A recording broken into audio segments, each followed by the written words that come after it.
The medical examiner covering Minneapolis is now ruling that George Floyd's death was a homicide.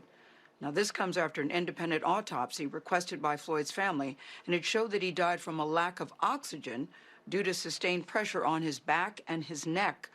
Former police officer Derek Chauvin is currently charged with third-degree murder, which means that he is accused of killing Floyd unintentionally.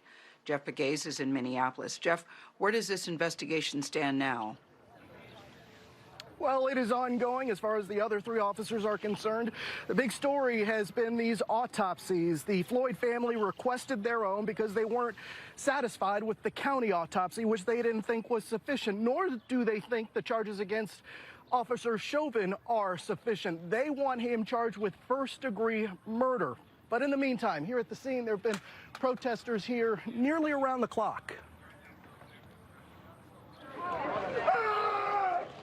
This was the scene surrounding the growing memorial for George Floyd, where he died in police custody. Hundreds of protesters gathered for a moment of unity and reflection. For several minutes, they kneeled in silence. I just want to hear this again. What's his name? George Floyd! That's Floyd's brother, Terrence, calling for an end to violence and looting. It was the first time any of Floyd's family members visited the site where he died.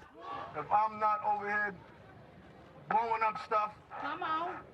If I'm not over here messing up my community, come on. Then what are y'all doing? Because that's not going to bring my brother back at all. Yesterday, the family released the results of its independent autopsy report, which found Floyd died of asphyxiation caused by 3 officers kneeling on his back and neck, cutting off the flow of blood to his brain and air to his lungs.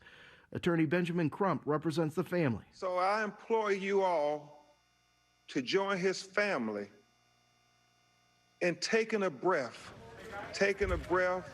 for our country, but more importantly, taking a breath for George. Also yesterday, the county medical examiner released its updated findings, ruling that Floyd's death was a homicide. The report states Floyd died from cardiac arrest while being restrained by law enforcement, but it also points to hypertension and fentanyl intoxication, along with recent methamphetamine use as contributing factors. Meanwhile, protests in St. Paul reached the steps of the governor's mansion yesterday. Roughly 2,000 people calling for the arrest of the 3 other officers involved in Floyd's death. For more than a half hour, Governor Tim Walz stood and listened. There will be a memorial service for George Floyd later on this week on Thursday here in Minneapolis, and then a funeral service next week in his hometown of Houston. Anthony. Jeff Pegues, thank you.